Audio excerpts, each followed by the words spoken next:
What's up, sports fans? This is PBSports. I am Wendell. And I'm Josh. And we are back with you with another banger this week. Yes, sir. We got two things going on finally. We got the NBA and the NFL going on. We got a lot to talk about. Yes, sir. So we are going ahead and get started. We're going to go ahead and get started with the NFL. What was the first game that we wanted to get into this week? Well, first game that jumped out onto me is the Cowboys just dismantling the Rams. I don't think anybody's seen the Rams kind of having the season that they have right now. 3-5 to start in your first 8 games. Struggling to score points and struggling to stop teams from scoring points on you. So it's really interesting to see just how Dak is reacting, how this offense is kind of reacting to all the outside media and all this talk that they're having. They, like I said in previous episodes, with their fan base, they do have the most pressure on them probably week in and week out just to win a game because their fans think it's the Super Bowl every single week. So for them to be 5-2 right now, and Dak to throw for 304 yards and 4 touchdowns, I mean, it was very impressive to watch. Excellent game from the Cowboys. Shout outs to y'all. Good job. That's a fair point because if I didn't know any better, I would think that the Cowboys is like 3-3. I would think they would have the Rams. Yeah, type shit. Because of how extreme people have been reacting to their 2 poor performances. And I wouldn't even, I can't even say, look at this motherfucker. Get out, Rusty!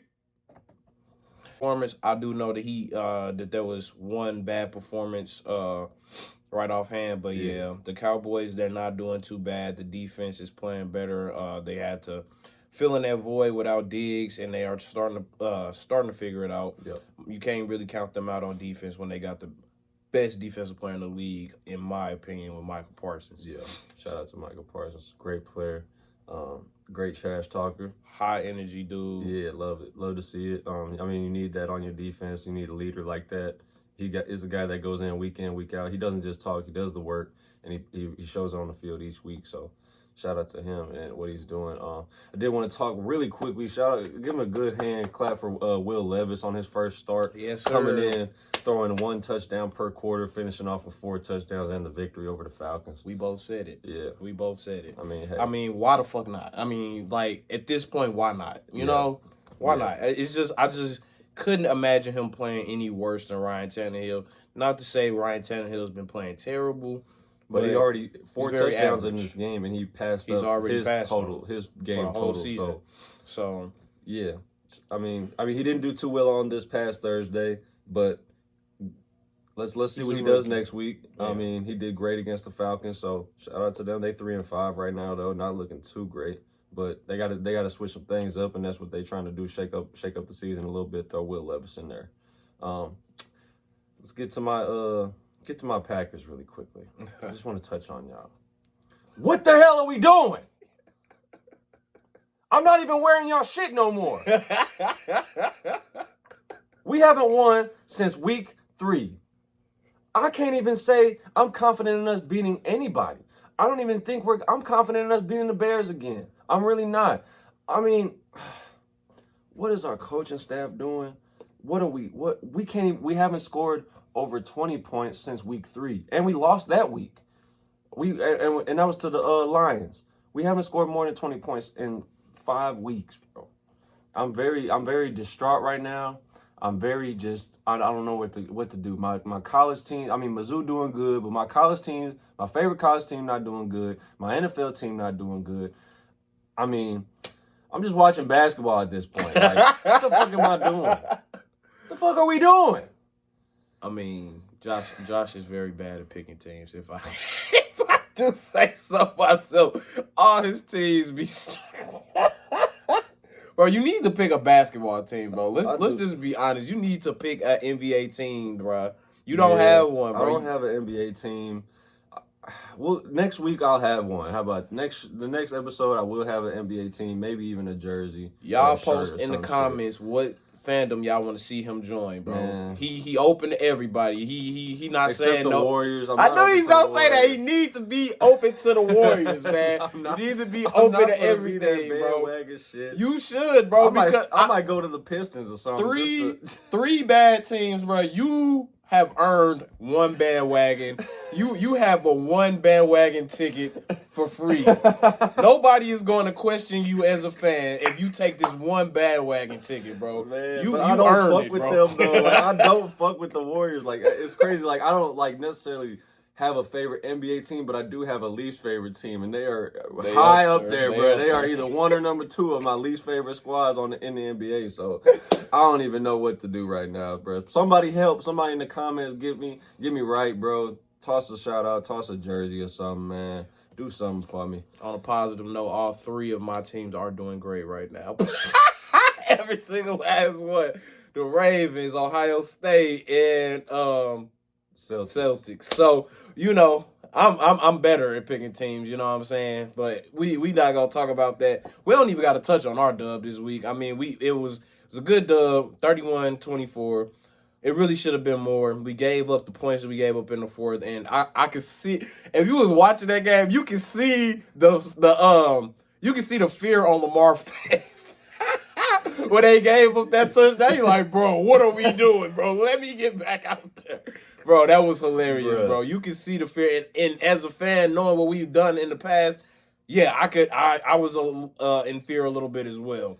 But we wrapped it up. We got the dub. Yeah. So, you know, we are still good. We still good. So we up there for the number. We tied for the second best record with a few teams right now. Yeah. So I'm gonna touch on it just 1 second. I'm not gonna touch on the game because it was ugly, but Jets won 3 in a row. Good for them.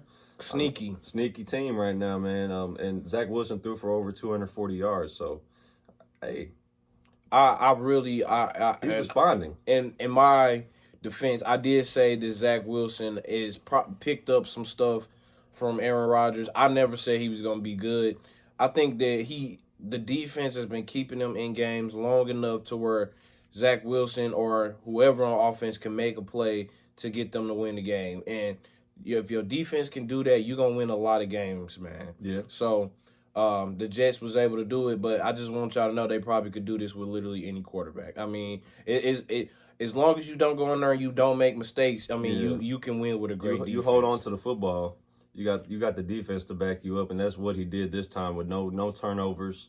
Held on to the ball, gave his offense, decent chances, and he kept his defense, didn't put his defense in poor positions, which he's done so many different times. So, good for him to be a better game manager is what he's doing now. So he's learning from Aaron Rodgers on that sideline a lot more. I think in the start of the season, he really wasn't even paying attention from learning from Aaron Rodgers because he was like, I'm just going to be the backup, and I don't really need to do much. He was, man, hard knocks this season. He looked so fucking happy because he was just like, bro, I am straight. I'm chilling. I'm gonna just be a backup and live my life. With that. And he got thrown into the fire. But he responding now. So good on him. Good for him. We had a matchup of our 2 top draft picks from last season with the Panthers and Texans. C.J. Stroud versus Bryce Young. Why am I blanking? But shout out to Bryce Young for getting the Panthers' first dub and throwing for over 200 yards and a touchdown. It was a very sloppy game, but you kind of expect that from two rookie QBs. I'm not happy with how the Texans handled that game. As many times as C.J. Stroud has thrown the ball in every other competition, he only threw the ball 24 times this time. Mm-hmm. And, you know, I didn't watch in detail with this game, but I think to have somebody come out there and perform the way C.J. Stroud has been performing as a rookie, you give him more opportunities to throw the ball. You do. And especially going against his draft mate, the guy that everybody was thinking, you know, was going to be better than him. Mm-hmm. In my opinion, I knew he was going to be better. I felt he was going to be better, and to this point, he has been. But you give him the opportunity to at least win the game. Let him air that out. Yeah, so and that's what they've been doing up until this game. Exactly. They let him air it out. He's getting like 30 to 40 passes a game. You know what I'm saying? He's throwing the shit out the ball. In this game, he really didn't. They took it out of his hands, and you see what happens. Yeah, I didn't like that at all. I will say congrats to Bryce. We want Bryce to do good just for the simple fact that we know he's that very smart quarterback. We don't want nobody. We really don't feel like nobody should be getting given up on this quickly, but the NFL has a habit of doing that. But the worst part about it is they have this habit of giving up on people, and then they just give the reins to somebody that's also bad. Yeah. If you can give the reins to somebody that's good, that's what I'm saying. That's a different story. Somebody's playing better, whatever. But they'll give the reins to somebody that's equally bad, and they do that with coaching too. Yeah. They'll give the reins to somebody that's equally bad, and then they'll just watch their season, go in the toilet, and then draft a quarterback. How about you stick out with your quarterback for at least the year, and then decide in the offseason what you're going to do. Yeah. But I mean, it's not like, you're already in a bad spot. Yeah, your season's over with. Your season's over with. Let them play it out and work on it next season. You're not making your team any better by throwing somebody else that's not as good or just as bad in that situation. So you already are showing that you really don't believe in anybody. So in that point, what's the point there? But only other game I really had to touch on was the Denver Broncos upsetting the Kansas City Chiefs. This was a game Russell Wilson kind of took into his own and said, like, finally. Yeah. It was one of those games I was looking at him, and it was kind of like, early NFL career Russell Wilson of just, playing his game, running around, having fun, and taking care of the football, which he has not been able to do for so long this season and spilling over into last season. The turnovers have been terrible, but he was protected enough this time to get himself 3 touchdowns. I mean, Jerry Jeudy and Cortland Sutton, man. I mean, they only had 2 receptions, but both of those receptions were great. I mean, tough spots, tough catches, and they made that defense really struggle to hold them in. And then how about that Denver defense? Just bending, not breaking, and really putting pressure on Patrick Mahomes. He still threw for over 240 yards, but didn't throw a single touchdown, and he had 2 picks. And they forced 2 turnovers. They forced a fumble and one of those picks in the first half. So they really came out with some fire. They really came out showing that they wanted to play. And this was, like I said, a game for Russell Wilson to show that he can still play in this league. And this was kind of just a moment for him. And I enjoyed watching. I ain't going to lie. Yeah, I enjoyed the game too. And I hope I'm not mistaken in saying this, but I think this was the second matchup of them, if I'm not mistaken. Yeah, it was. And what happened was very similar to what I seen. I think that was a Thursday night game. Yeah. It was very similar. You would see that the Chiefs would get into the territory where it looks like they're going to score, and then they don't do shit with the ball. And that's the same thing that was happening here today. I mean, with that game. They got into a position where they looked like they was going to score, and then they ended up not doing shit. The only difference is Russell Wilson was able to take advantage of the mistakes. He was able to take advantage of the scoring position he was in. The defense definitely came out there, and they did their thing. I will say that the Chiefs gave up more points than they wanted to, for sure, to the Broncos, but it was good to see that the Broncos didn't give up. And these division games, they are good. They always are good games. Well, not always, but a lot of times you have the opportunity to see a good game if it's a division game. I mean, we seen this week the Redskins play the Eagles really good, and that's the second time that game has happened, and it's performed the exact same way. These division games, you don't want to sleep on them, bro. They can be good games, even from bad teams.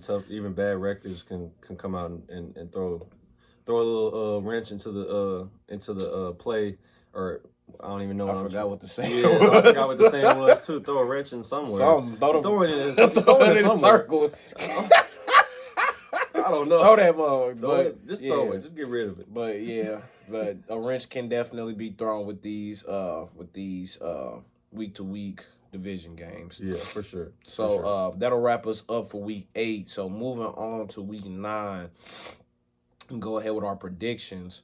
So we already looked. You already got it pulled up. All right. So what's the first game? First game out in Frankfurt, Germany. We got the Dolphins and the Chiefs playing 6-2 versus 6-2. I think it's gonna be an exciting game. This is the type of games that we should be sending overseas. We shouldn't be sending no 3-5 fucking Rams versus the Cardinals, some bullshit we've been doing, throwing England. I mean, that Jags and Buffalo Bills game was good, but before that, we were throwing just bullshit games over there, bro, and I was kind of disappointed. And I know the fans over there were too, but this one should be a really good one. Wake up early in the morning, get up and go ahead and watch this game because it's going to be fun to watch. I got the Dolphins, though, winning a shootout. That's a fair point. I think that's how the NBA expanded this game, bro. But it's not even about the matchup. In the NBA, a lot of times they'll send a team over, will play a team from a different country, and they have a team there. Yeah. When a team does not have any team there, they don't have people that they're already fans of, they're going to be creating new fans. We want to send them the best product that we possibly can there to really grip them into the game and make them really love it. Yeah. So I think that we need to invest in sending as many good games as we can over there. Yeah. If we have a toss up for what's the game of the week, because I know when the NFL makes a schedule, they automatically know what's going to be the game of the week. Right. When you have a toss up, you send that the second best game over there, and you put the other game. I think we need to do a better job of putting the night games as better games too. Well, not the night games, the week games is better games too. Monday nights and Thursday nights. Those games be freaking terrible, man. Yeah, I don't know what it is. Like we throwing all the good games like on at the same time, and we got local channels. We ain't gonna be able to watch all of them. And NFL Network does they little NFL Red Zone thing, but I don't know. It is what it is, to be honest, on that one. But yeah, Dolphins in the shootout for me in this one. I think the Chiefs gonna win. I think they come out and play with some urgency. I think the Dolphins have shown us that they are a good offensive team, but when they play good defense, then they sometimes can collapse. You seen it versus the Eagles. You seen it versus the Bills. So yeah, I think the Chiefs come out and get the dub. We still know that their defense is still playing at a very high level this year, and the Chiefs, what they can do on offense. So, and they coming off an L, so I'm not gonna go against them this week. Mm-hmm. All right. Next up, we got Vikings and the Falcons. This is actually on paper looking like a pretty good game. Yeah. But Vikings are without Kirk Cousins. I was just about to say that. Yep. But the Vikings are without Kirk Cousins. Who do they even have? It's the question. Who is the next guy up? I heard that there was a trade in the works for Jameis Winston. Really? I heard that. That's what I heard. But I don't think anything has came to fruition yet. So whoever they have there now is going to have to be the backup. Starting. But they definitely said in Arizona that Josh Dobbs is not starting. That is a crazy thing to say this. We don't know who's starting. But we know it's not going to be you. The fact bro, they are 1-7, but Josh Dobbs is not the reason that they're 1-7. He's been keeping them in games, bro. Thank you, man. They don't have any they have a couple weapons, but they're underperforming as well. It's not all on a backup quarterback to say this is the reason why we're 1-7, bro. Let's throw the blame around the team a little more, but I guess that's why I'm not an NFL coach, I guess. I don't know. Me. So, I guess I'm going to go with the Falcons. They just helped. Yeah, I think I am too. The Vikings missing him. They missing Justin Fields. Justin Jefferson. My bad, Justin Jefferson. They are missing him because they don't have Justin Fields, but fuck you. But anyway, I'm gonna rock with the Falcons. Seahawks and Ravens. This is gonna probably be a good one. Ooh, that's a tough one. That's a tough one. Honestly, if you guys can not fold in the fourth quarter, I don't see why y'all can't win. I don't see why y'all can't get the dub. He actually didn't pick against us this week. That's crazy. Okay, so we probably gonna lose. I'm gonna, of course, rock with my boys. I'm gonna pick them every single time, but I legitimately think that we are going to win this game. I think that we're going to win it just because of how we've been playing on defense, dude. We've been playing really good. And, and that's very slept on right now. We are doing very good on defense, number one against the run. So I think we definitely going to be locked in there. I got us winning that one. Yeah. Browns versus Cardinals. What you thinking, bro? That's gonna be an ugly terrible game. Yeah. It's gonna be a real just grinded out type of game. I got the Browns winning. I think they got Deshaun Watson back this week. I think he just got hurt again, if I'm not mistaken. Oh, he did. So they got PJ Walker again, which is not bad. But I think they saying that Kyler Murray is either gonna be Kyler Murray or Colt McCoy. I think. Oh, for the Cardinals. Yeah, it's probably gonna be Kyler. He's back. I'm pretty sure. I haven't. He was back practicing with them the week prior. I think they'll find a way to put him in, but I I don't believe Colt McCoy is anywhere near what we thought he was gonna be, and I don't think he's anywhere near ready to play an NFL game again. So yeah, I got the Browns winning if they don't. I think I got the Browns winning regardless. I think PJ Walker gonna handle it on the offensive side this week. All you gotta do is hold on to the football, control the offense, and not give away the ball and put your defense in bad spots, which he's done in times. That's why they lost last week. He had 2 picks, but. If he can hold on the ball, I don't see why they can't beat the Cardinals. The Cardinals' offense is just not good. They're not syncing up, despite what they showed last week in the fourth quarter. They showed spurts of greatness, but in reality, they're really not that great of an offense. So I got the Browns winning an ugly game. If Kyler Murray plays, I'm going with the Cardinals. But if it's anybody other than Kyler, I'm going with the Browns. Yeah.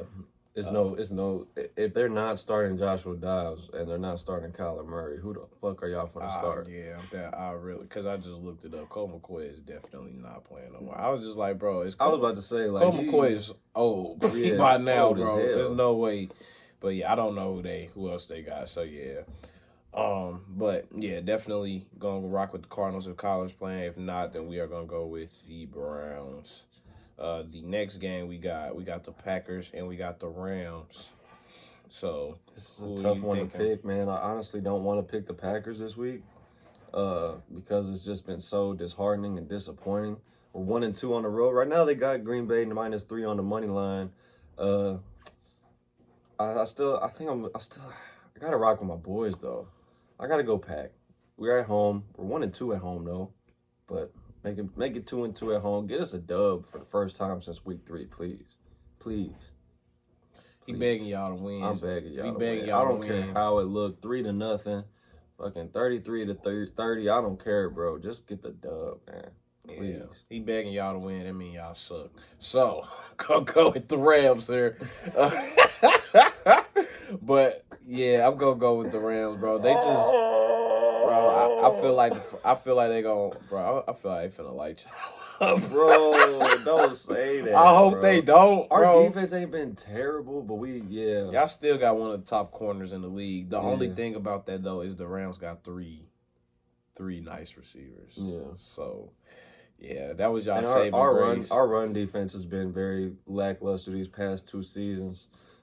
So there's a very high possibility we don't win this game either. Like I said before, I don't have confidence in any game we play from this point forward. But I got to rock with y'all either way. So let's go Pack. Yeah, I understand that. I understand that completely. So yeah, I'm gonna go with the Rams on that one though. We gonna see what happens. Bucks and the Texans. Okay, this is a very much a it could go either way. It could go either way. If they put the ball back in C.J. Stroud's hands, I think they get the win though. If he goes for 30 or plus passes in the game, and he airs the ball out a little bit, I see them winning this game. He's got over 1,800 yards, 9 touchdowns, and 1 interception. There's no reason he shouldn't be throwing the ball most of the time. So yeah, get the dub against the Bucks, y'all. Yeah, I would definitely assume they're gonna put the ball back in my boy hands. Yeah. But I'm gonna go with the Bucks because Baker Mayfield has had a tendency of winning these surprise ones like this year. Mm-hmm. So I think I'm gonna go with the Bucks on this one. All right, sounds like a plan. Commanders versus the Patriots. What you thinking? Man, I mean, if Sam Howell has a week like he did last week, they're gonna blow them out of the water. The offense for the Patriots have been very terrible, even though they had that great game against the Buffalo Bills. But I don't see that happening this week at home, even though, I mean, I still don't count out Bill Belichick, even though like we've all said it before. I mean, that Tom Brady success is really becoming more evident that it was more of Tom than it was of Bill. But I don't necessarily just say it's all on Tom and Bill Belichick don't know how to coach football, because he definitely do. But this team is just a dumpster fire right now, and they're really struggling to find their identity. And the Commanders are kind of stepping into their own. Sam Howell is having a hell of a season right now, and I look for him to continue this week. I do. I'm gonna go with the Commanders too, but I do think it's gonna be interesting to see, and this is gonna be a good first game to see how it can work. I think it's gonna be interesting to see how the Commanders D line is gonna respond because they just blew that up. Yeah, They I forgot traded. to mention that. They traded Chase Young. They traded for Montez almost Sweat. nothing too. And For then almost and then you nothing. trade them to a contender inside the division, the NFC. That's the conference.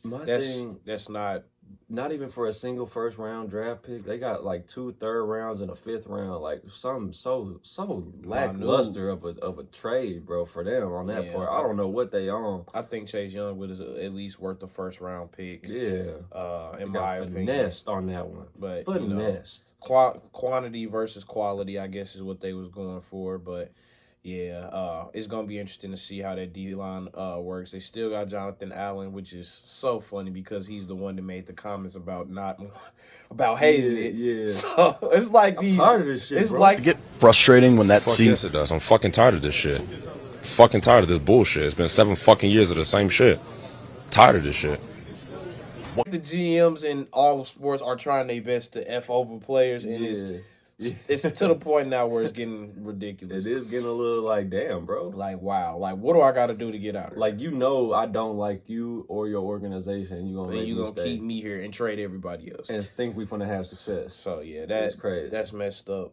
I'm going to go with the Commanders, though. Saints versus the Bears. Don't really know if Justin Fields is coming back or not, and also don't really know if that's going to affect anything. Yeah, I don't think it is. I'm going with the Saints. That offense. I mean, for the first time this season, they score over 30 points. I think they found their own against the Colts last week. I think if they can even do half of what they did last week, it should be an easy win because that offense is just struggling for the Bears right now, and their defense can't stop a damn thing. So keep feeding Kamara. That's all I'm gonna say, bro. Keep feeding them on the ground and with the pass. Get him in the passing game too. He got involved last week, had a touchdown catch and a good amount of yards in the air too. So yeah, get him involved any way you can. I mean, he's a difference maker. Why not? Exactly. Panthers versus Colts. I'm gonna rock with the Colts on that one. Yeah, I do think that the Panthers got a little momentum, but I do think that the Colts has been a more solid team, so I'm gonna go with the Colts on this one. I agree. Nothing much to say here. The Panthers are not gonna win 2 in a row. I don't think at all this year. Now I'm thinking they might win. Man, hey, I am an expert.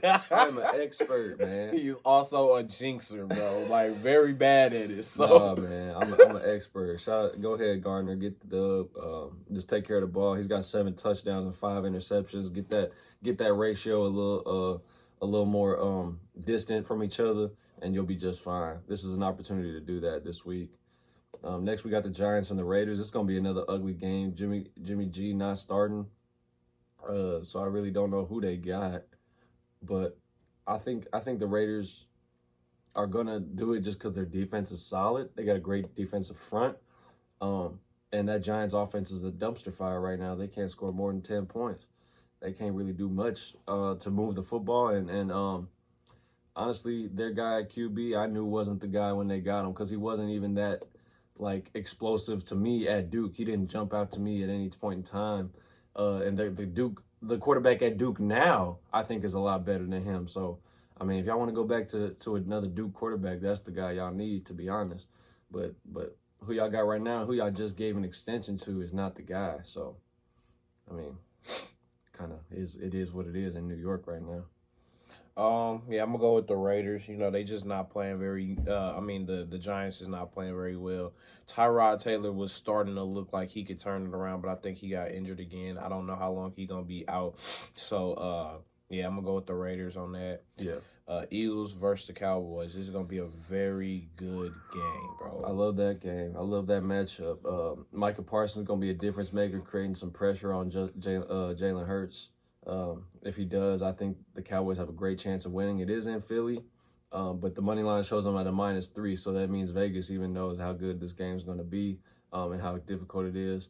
And it could potentially be a low-scoring game. It could potentially be a shootout because of that Dallas offense has been performing a lot better as of late, but their defense has been performing decently too. So, but on the flip side of that, Jalen Hurts is Jalen Hurts, and that tush push is happening, man. So we'll see what they do. I got the Eagles winning a very close game though. I think the Eagles win too, and I think it's gonna be a good game. But I wouldn't be surprised if there's a blowout that's gonna happen. I think it's gonna be on the Eagles side, just because of how dominant that defensive line is. Man, they defensive line is nasty. Fletcher Cox, Jordan Davis, Jalen Carter. Oh my God, they just got names just all around that D line, and they really do control the front, the front.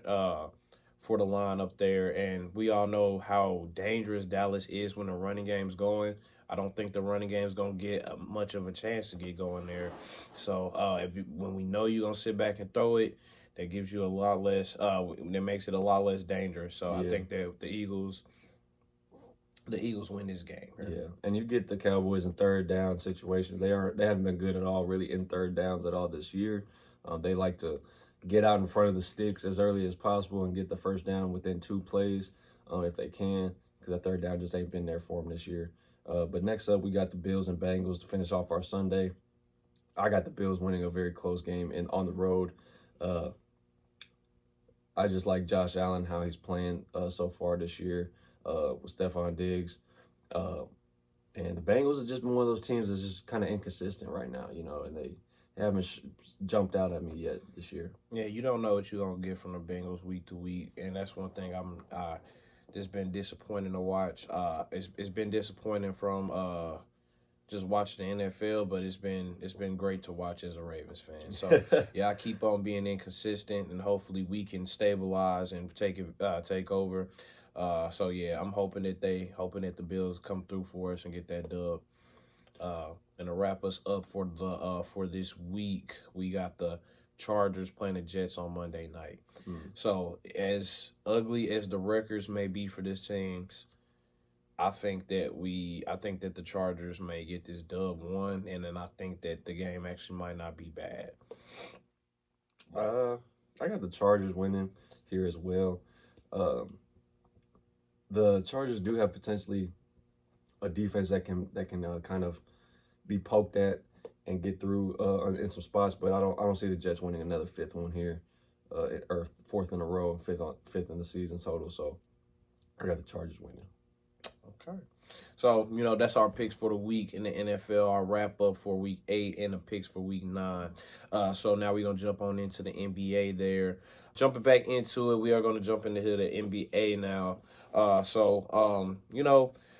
We're not going to go over week to week. I mean, we're not going to go over all the games we seen last week. Of course, we're just going to touch on the teams and the players that we want to touch on right now. We're going to talk about the Spurs. So, what are you thinking about the Spurs right now? Well, I guess I got to eat my words a little bit from last episode. Wembanyama is proving he is a top 50 player in this league so far. I mean, just bullying the Suns past 2 games, didn't he? Yeah. 38 points last time. I think he had a double-double too. I mean, these guys, this is a young team and they're playing well right now. Exactly. Like it's a renewed spirit around the team now. Like niggas is like,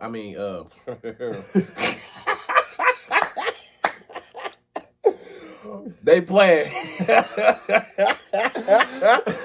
They playing now, bro. So they are definitely coming out and they playing for Wembanyama, bro. Yeah. And you can see the emotion is infectious, bro. Like everybody in the stadium is watching that first game, bro. Like I think they lost the first game, but you can see the energy in the stadium, bro. Like everybody's excited for his return. For his first performance, and yeah, it looks good. Like the Spurs is looking like they really gonna turn the tide now. Even if they don't go to the playoffs this year, I'm thinking that it's gonna be a step in the correct direction at least.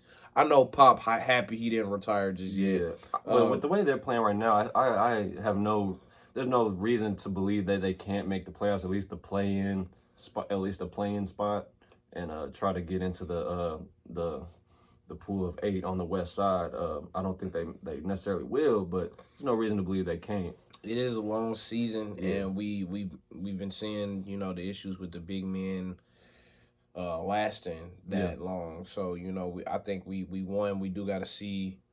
Unfortunately, we do have to see how they would play in the event that Wembanyama is hurt or load manage him or whatever, because I can see that coming. And if he was to go out in the playoffs, what do you think will happen? We got all these great teams that have played and have proven, what they can do with or without their greatest player. The Heat without Jimmy, the Heat without Tyler Herro, who was their number 2 scorer. The Celtics have played without Tatum a few times, and Jalen. We just seen teams having to be able to maneuver that, and he being the only source of light right now, we got to see how they will perform without him. Speaking of the Celtics, how are we feeling about the Celtics? I mean, 4-0 to start the season. Best team in the league right now. I mean, hey. In my opinion, on paper, just on paper before the season started, I was more confident in us because I felt like the moves that we made fit better than the rest of the teams that have traded. Than the rest of the teams that have traded and made blockbuster moves this year. I felt like our moves have made more sense for what we trying to go for. For the Bucks, and that's something that we've seen, losing Drew Holiday is, people are saying, like, you getting Dame the best one of the greatest shooters of all time, but Drew is no slouch on offense neither. I think he was giving them like 18 points a game and 7 assists, something like that. Yeah. So you're not just losing a good defender, you also are losing somebody that was a floor general. And Dame definitely is a great scorer, but when you're losing a great defender as well, it can definitely hurt. So when we got Drew, we were getting a player that is the player that we already had magnified. We didn't lose anything by gaining him. We lost a great defender. Drew Holiday is a great defender. Mm-hmm. And he's also a little bit more potent offensively. So I just felt like our moves made more sense. The Kristaps Porzingis move, I just thought that was just cherry on top. Mm-hmm. And I'm not looking for him to be able to play 82 games, and I'm not even looking for him to be in the playoffs. As a fan, you just got to be realistic. He hasn't been able to do that in the past, so don't expect anything different now. But he's going to be a great addition for the regular season. Mm. So if he can be there, that's going to be a huge difference in the playoffs. But to be realistic is to assume that he probably won't be there. Yeah. But I think the fit that we made, the picks that we made, that I'm seeing consistency and thinking that we're going to go the long way with, I'm liking it. So Celtics, I like what we're doing right now. Man, let's get into the Grizzlies. Not even getting the dub out of 6 games so far to start. They still without job, but that loss, like we discussed this a little bit before the show. I said that loss to Steven Adams to start the season. He's out for the year. That's tough for them, man. I don't think they had another big, to be honest, that's like him on the court and off the court. He's a great teammate. He's a great person in the locker room that kind of brings everybody together. He's one of those players that's the glue that keeps the team together. And losing him is just obviously showing it's a huge difference maker for them. Once Ja comes back, we'll kind of see what they get into. But right now, for these first 25 games, it's going to be rough sledding for them moving up forward. Yeah, the Grizzlies not looking too good right now. And to be honest with you, it's not something, it's not, not surprising to me. But it's surprising it's this bad. But I was not expecting them to, be this bad. I was expecting maybe 3-3 at this point, at the six games in. But not winning a single game is crazy. Yeah. So I don't know what they need to do. Honestly, you without Ja, you think you got the pieces, but the firepower on offense is just not there. Desmond Bane is doing what he can, but Desmond Bane is without a doubt, in my opinion, a bona fide number 2 option. Mm-hmm. And he's been filling in pretty nicely as a number 1, but I don't think him being the number 1 guy is going to be a thing that's going to work. Jaren Jackson, Jaren Jackson kind of just annoys me, bro. Just watching him out there on offense, bro, I just don't be seeing the effort I be thinking that I need to see. I'm like, Jaren, you 7 foot, you can shoot the 3. Like, bro, you have the weapons. Get aggressive out there, bro. I don't like watching. I don't care. I don't care what nobody say about how good he is on defense. I don't like watching Jaren Jackson play basketball. I mean, it pisses me off, bro. He also should be getting somewhere between. He should be getting like 10 rebounds. Any 7-footer not getting 10 rebounds pisses me off. So Wemby, pisses me off. Him pisses me off. Miles Turner pisses me off the most. Bro, like Bobo wants to be a point guard so bad. Oh my God. I mean, he's a great ball handler, but we still need you to get boards. We still need you to do the things that your height is guaranteeing you to do. Yeah, like it should be easy for you to do. It shouldn't be difficult. Just tip the ball up to yourself. Do something. But to be taller and towering over other folks and they still just bodying you in the boards and getting boards over you is just kind of disappointing and a little embarrassing in my opinion. But to Bobo's defense, he needs to get a little weight on him. But it's not even in his defense because he's been in the league a few years now. He should have been like getting that weight on him. It shouldn't take this long. Get your diet together. Start eating some whole chickens and some mashed potatoes after you lift weights. You'll be fine. But your ass drinking these damn Slim Fast fucking milkshakes, you ain't gonna get no weight and you ain't gonna get no boards. As a fan, bro, the Suns, y'all are missing an opportunity for great TV. I'm just putting it to you like that. Y'all need to be having Wemby and Bobo facing off directly against each other, bro. Mm-hmm. And these last 2 games where y'all lost, bro, I just don't understand when you're not doing anything right. Why not give? I just don't understand it. Why sign the guy you're not gonna give an opportunity to? Yeah, just. Whatever. I mean, and this is why we say the NBA's coaching is probably the most overrated coaching in, at least in my opinion, in pro sports. Because they just kind of sometimes just be throwing shit out there and hoping it sticks. And they don't really make in-game adjustments. And when they do, it's the completely wrong in-game adjustment you could make. Like sitting your star player with 4 minutes left for the final 4 minutes when y'all down 5 or 10. You know, it's just kind of shit that don't make sense. Shit that don't really add up. They constantly are doing. And they just like be acting like they know what they're doing. Like, bro, we sitting there watching like, why is Bobo not guarding Wemby? Yeah. Why is KD the only one when y'all up 1 point with 4 seconds left? Why is KD the only one getting the even near the inbound to get the ball and he was in the corner? Y'all didn't have nobody else to help him. Like once he got the ball, he couldn't pass to nobody and he got the ball stripped and y'all lost the game. I don't know what to tell y'all on that one. Yeah, I mean the Suns. I mean I said that it wasn't gonna work already. I've been said it and. Bill ain't even played yet, so you know you can't weed him out just yet. But I didn't think it was gonna work. But yeah, I think that we need to see Bill so we can see the full product. I think he gives us the Suns a little bit more balance, a little bit. But man, Devin Booker is not a bad distributor, so I just can't see that it does that much more for us. I mean, he's just gonna be another 20-point scorer on the floor that's. It's gonna spread them thing. I don't know. Yeah, I don't think this. I don't think their offense is anything to worry about. It's their defense on the other side. Is can y'all stop players? Can y'all? Because that's what the talk was. That their side was, well, who gonna stop us? Who gonna guard us? Who are y'all gonna guard? Yeah. Who are y'all gonna stop? Y'all don't have a big to hold down the paint. Y'all got a bunch of big, skinny, scrawny guards out there that are getting the ball ripped and getting fucked up. I don't know what to tell y'all.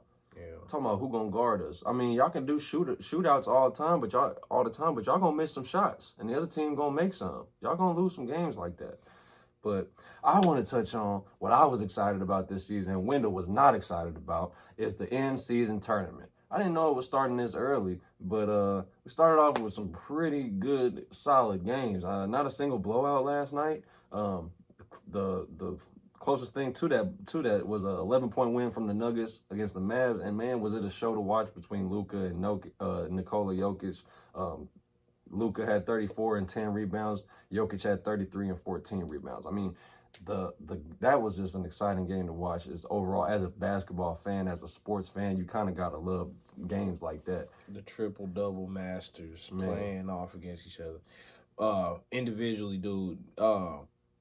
First off, the Mavericks before last night was undefeated. That was something I want to talk about because the Mavericks definitely came out and they surprised people. But I definitely did say last year that the Kyrie and Luka Doncic trade is going to take time for it to work.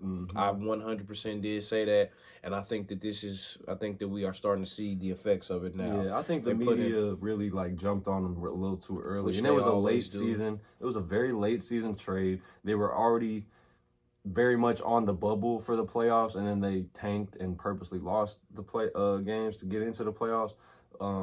But you were right, and the media, the national media was kind of just very wrong on how they handled that trade and how they handled like, oh, it's not working after like 5 games. It's like they have next season, they have time, and they need time. They can't just get like they literally did that on like the last day of trading, like of the possibility of trading somebody or getting the trade. They did it on the last day, and then y'all are expecting them to just come out first game and go crazy. But now they're coming into their own. And yeah, they're going to be a good team down the stretch. Just staying healthy and staying out of trouble is kind of where that team needs to be at. Yeah, they had some great games together last year. I think we both seen them. I think they both had a triple double in one game. Both had 40-point performances or something crazy like that. We seen pieces of it, and this year I think we see the fruition of it actually working. The Nuggets, it's not really much to talk about there. They still doing this very Nugget-like things. The West is stacked again. They restacked the whole West, man. I mean, there's almost from top to bottom. But minus a couple teams, there's a potential for any team to get into the playoffs this year.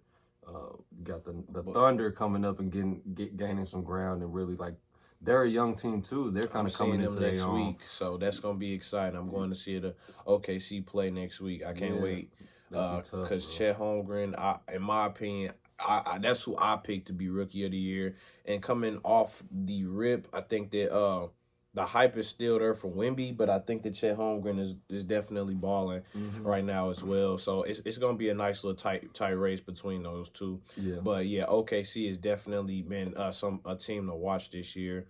But the West definitely got their super teams, but the East has been trying to combat it with a few of their own super teams, with the Bucks being a team that they develop, and I think that's going to take some time too. You can tell right now Giannis and Dame don't know how the fuck they're gonna work together. Yeah. They don't know, but I think that they are gonna figure it out. They both are great players, both top 10 at their position. I mean, top 5 at their position, really. So I think that they'll figure it out. Chris Middleton has been the thing that's been keeping everything grounded throughout this whole process. One night Giannis is playing up here, and one night Giannis is playing down here. One night Dame's playing up here, and the next night Dame's playing down there, and Chris Middleton has just been balling through it. So I think we see once we can see all three of them start to level the playing ground together, I think that they do something. They do something special, and I think even in that case, you might even say that once they get Giannis and Dame playing together so great, like I know that they can, you might even consider bringing Chris Middleton off the bench. Yeah. That's just, something that I would think. I think that's a great point, too. And if you bring him off the bench, you got a 6-man of the year candidate right there. Exactly. Speaking of coming off the bench, how have you liked what you've seen from CP3 so far in his performances coming off the bench? I think he's coming in. I mean, I think he's kind of like playing into his role. He's accepting the role, and he's doing a great job. And that a lot of people were worried about it. A lot of people were like, "Man, how is he gonna play? How is he gonna react? How is he gonna act?" And I mean, he's been a great teammate and a great player coming off the bench. I mean, and that's what the Warriors have needed for a long time. Is a solid 2 guys to come off the bench, and they just needed another guy to do that. Kuminga coming off the bench with points, and Chris Paul is coming off the bench with assists. Yeah. And I think it just depends what you really was thinking you was going to get from him to really determine how well you would say he's playing. I was expecting to get a role player that was just going to do whatever that wasn't asked of him at the time. And in my opinion, that's what he's doing. Yeah. He came off the bench. He didn't score no points. He scored like 1 fucking point. He played really bad off. I mean, as far as scoring. But you can score 0 points coming off the bench for me if you giving me 12 assists. Yeah. I mean that's just we're me. Getting the points regardless. Yeah, so. You are. What's the stat called points accounted for? Yeah. If you getting me 12 points, that's 24. That's 24. That's basically like 12 and 12.6 assists. So I could do that. And that's a damn near 6-man. That's a probably third or fourth 6-man a year ranking right there. Yeah. If you give me 12.6 assists, so I'm gonna take it. I'm happy with how he's playing. And he's feeling the role good. Everybody wanted to jump game one and say that that's not gonna work. Yeah. Draymond wasn't there, and Draymond, as much as I hate to admit it, because I've been thinking he's overrated our whole time watching him play, he is the glue.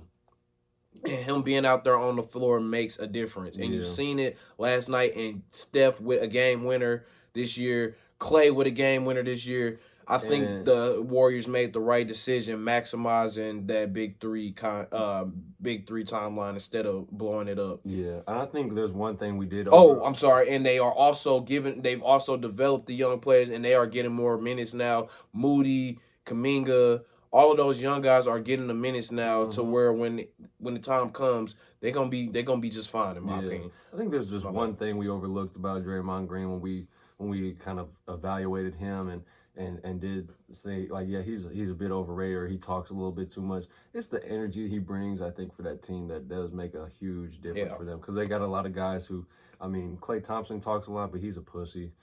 They have somebody there that is like they're kind of like their an defender. Enforcer. Yeah, they're an enforcer like the NHL has. They got those guys that come in and they're just there to protect people and hit people, and that's kind of what he is. Get some boards, get a couple layups here and there, get a dunk and talk some shit, and keep Steph and Klay from getting into too much. I mean, Steph stays out of shit. He don't really talk too much, but Klay can kind of get it. When he hits a couple threes from the corner, he think he's some type of badass. So Draymond being there and providing the energy that he does, it is a difference maker. And then every any given night, he can kind of have his own game where you're like, whoa, like, yeah, 15 points and 12 boards, you know, like he can make a difference himself in the stats. But yeah, I agree with everything you're saying. That Warriors team is not as stacked on paper as everyone as used to them being, but it is a lot more balanced, and it's a recipe for success again in Golden State. Exactly. So yeah, I'm liking what I'm saying in Golden State. We're gonna run a few quick ones off here for you guys to wrap this up.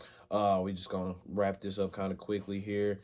So we got the Heat. You know, they are not performing well at all right now. Tyler Herro has. So Tyler Herro's been doing this thing. If we are being honest, Tyler Herro could be an all-star this year. Jimmy is not playing very well at all right now.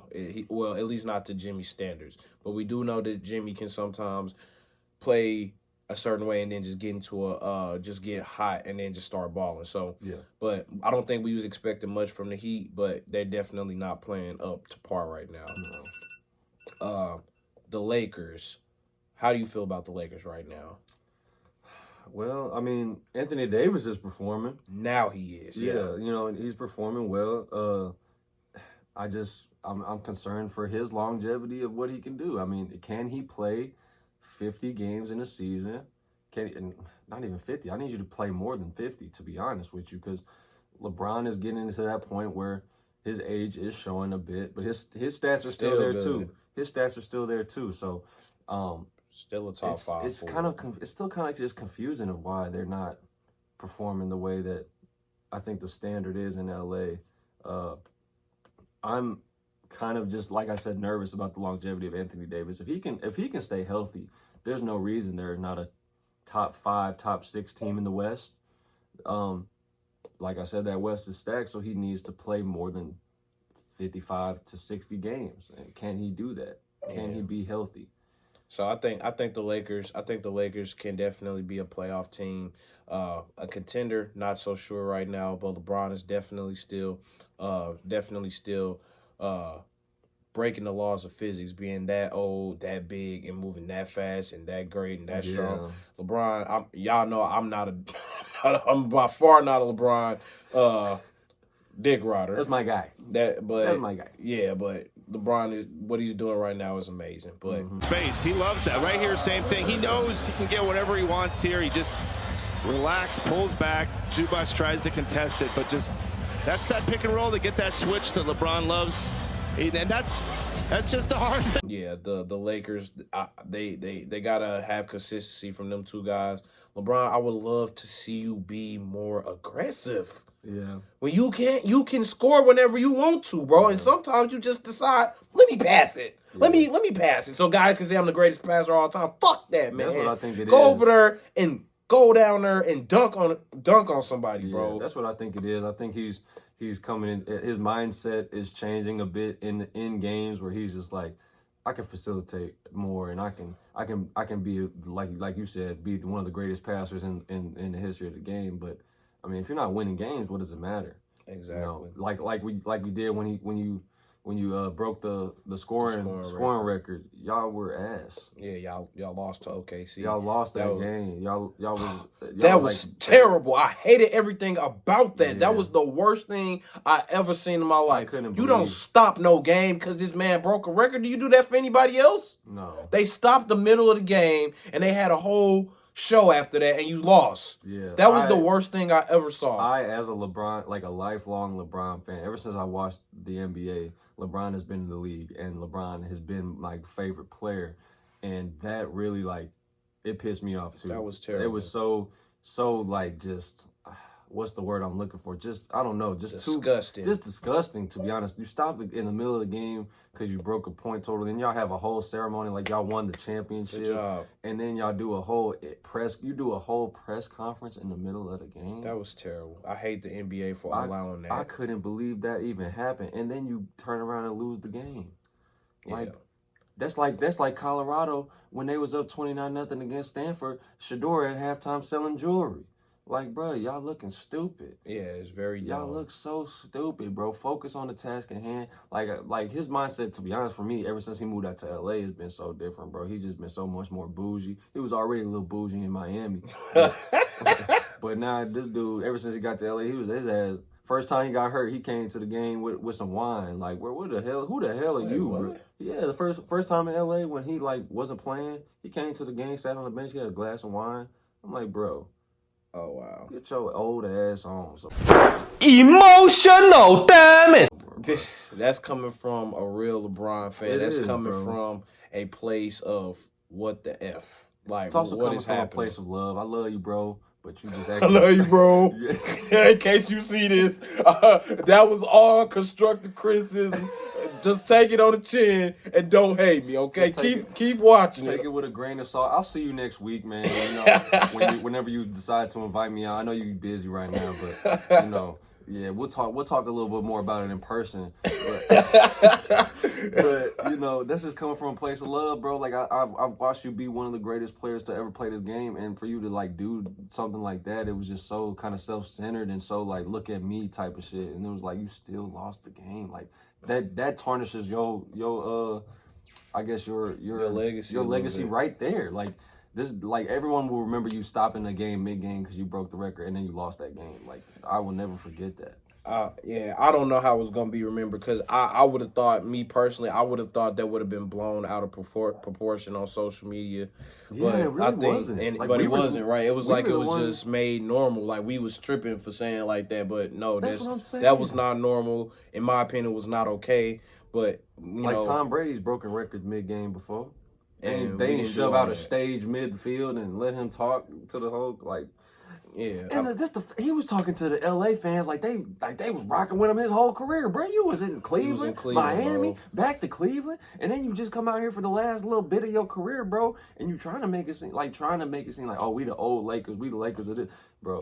No, you're not. You're not, bro. You're not, so bro. we just want to see LeBron get back to doing LeBron-esque things because this ain't it. This ain't it. But to wrap it up, I wanted to talk a little bit about, I wanted to talk about a few players and then my last little team. First, the team, the Knicks, I don't know, I think y'all might want to break up Julius Randle and Jalen Brunson, and I think the guy you want to get rid of is Julius Randle. I was just going to say, Jalen Brunson is an all-star, in my opinion. I said that last year he should have been an all-star, but this year he's definitely a bona fide all-star. And Julius Randle, he's just not doing it for us yet, man. I don't know what's going on with him. It's like his numbers are inflated. He has good numbers, but it's and the contents of how we get it is important. If you have to watch Julius Randle play to understand that he's not playing well. Yeah. So I don't really like that duo right now. I think you blow that up. Who do you think you go try to get for the Knicks? Who do you think fits there? Shit, it would have to be another. I think they need a dominant big man. To be honest with you, so it would have to. Shit, bro. It's hard to find though. Everybody's holding on. Embiid.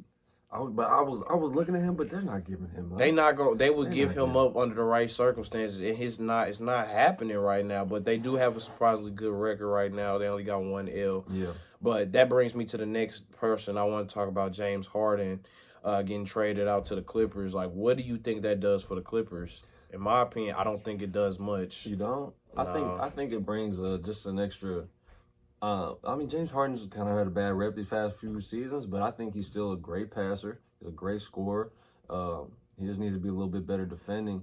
I think it just adds more opportunity on offense, and I think it creates a little bit more of a, what did I say? I don't know, camaraderie around with him and Russ being back together. I think that they're gonna kind of go back to their old OKC ways, man, and just really kind of vibe and pick off each other and be kind of a great little duo within now quadro, or however the hell you would say it, with Kawhi and Paul George, and now Russ and James Harden. I think it can be really successful out there. I think they had to do something, right? Yeah, they had to get rid of something. I think if anything, if I had to say a positive is going to do, it's going to improve your bench, because now you can put Bones Highland back on the bench. Yeah. I think he's a spark plug coming off the bench, and then you already got Terrence Mann coming off the bench, who's been playing better. I'm glad they didn't have to get rid of Terrence Mann to get James Harden. Yeah. But they didn't give up much, which was kind of good for them. Like I said, and that's another thing. Like I said, like they didn't give too much up for him. I think it doesn't hurt them in any way. Like you say, it might not necessarily make a huge difference in your opinion, but I think it does add some value to the team and add a little bit of more, I guess, camaraderie and more. Blanking on the word, but whatever it is, they're going to gel and vibe together, and kind of, I think it's going to be a positive for them moving forward. Like I said just now, like they kind of had to do something. Yeah. So it is what it is in that situation. And the last thing I want to talk about the NBA is a player that I'm thinking that is coming into his own and is going to really is showing us he's going to be an all-star, and I think that's Paolo Banchero is really showing us that Orlando's, that's his team. Man, I'm excited for them this season too. They're looking good. Them young players. This is another example. If you give your young players the room to grow, they can really gel together. Because if you think about, I think the Orlando's team that they have now is they damn near drafted everybody except Markelle Fultz. Maybe no, wait, did they draft Markelle Fultz? Who is the yeah, they did. Yeah. They did. No, Markelle Fultz was drafted by the Sixers. Yeah, you're right. But everybody else, they pretty much drafted Cole Anthony, Franz, well, the other Wagner, Wendell Carter. They draft Jalen Suggs. I mean, like most of their team they've drafted, and we're gonna see. I think that you're starting to see that everybody, when you give the young players the opportunity to grow together, they get in the camaraderie, they gelling together, they all finding their own on their own. Yeah. And I think that they're going up in the right direction. Yeah, I do believe that too. It took them some time to kind of figure out who's gonna go where, what piece are we missing. I think Paolo Banchero is one of them. Is that piece that they were kind of missing. And like you said before, Franz Wagner, he's a good player as well. He's averaging 18.6 in these first 5 games. They got the Lakers coming up at home. I think that's going to be a lot more close and interesting than I think it looks on paper. So it's going to be interesting to see down the stretch what this young team and what these young teams in the league kind of do, because it's feeling like it's that time. Yeah, like it's a swing of young teams. Yeah, I think it is a swing of young teams, and the Pistons aren't a team to put your nose up at either. They got some guys too that I think can make a difference, and they can make a little push for the playoffs in the East, which can, I think, at the same time, how we said the West is stacked and anyone can make the playoffs. With the East not being as stacked, they have a few of those top teams with those super teams at the top, and then you just got a lot of young guys, a lot of young teams that are just going to be fighting for spots, and that's 6 to 10 kind of range. and it's gonna be interesting to see down the stretch like who's gonna be making those pushes and making those moves that are needed. Yes, sir. So that is that's all that we really wanted to talk about today. You know, we brought y'all the NBA, we brought y'all the NFL.